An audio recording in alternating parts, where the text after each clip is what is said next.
La fixation de la fête de Pâques par les chrétiens nous rappelle qu'il y a trois critères chronologiques qui se combinent.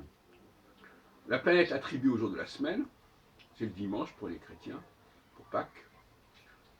Le processus lunaire, on tient compte de la pleine lune, qui est un cycle qui est la base même de la division en 12 du zodiaque, de l'écliptique.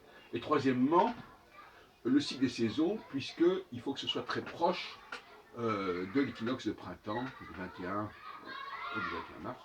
Mais en réalité, puisque la pleine lune doit suivre l'équinoxe de printemps, il peut arriver que ça reporte la pleine lune de presque d'un mois. D'où les variations concernant la date de Pâques.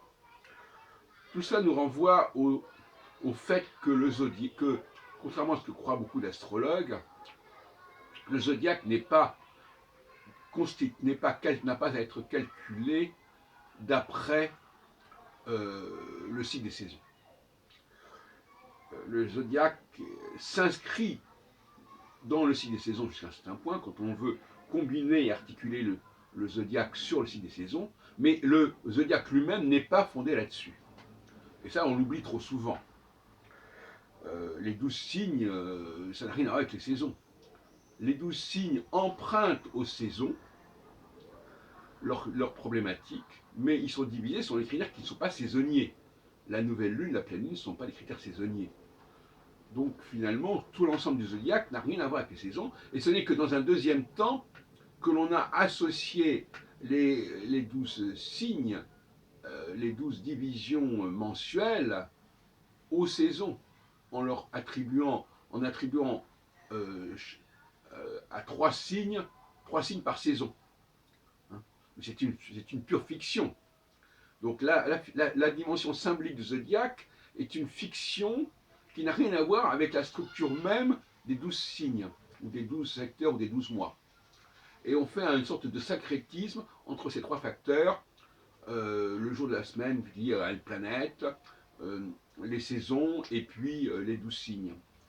Ce qui fait que l'idée selon laquelle il faudrait calculer le processus du planétaire d'après l'équinoxe solstice, c'est une idée tout à fait contestable.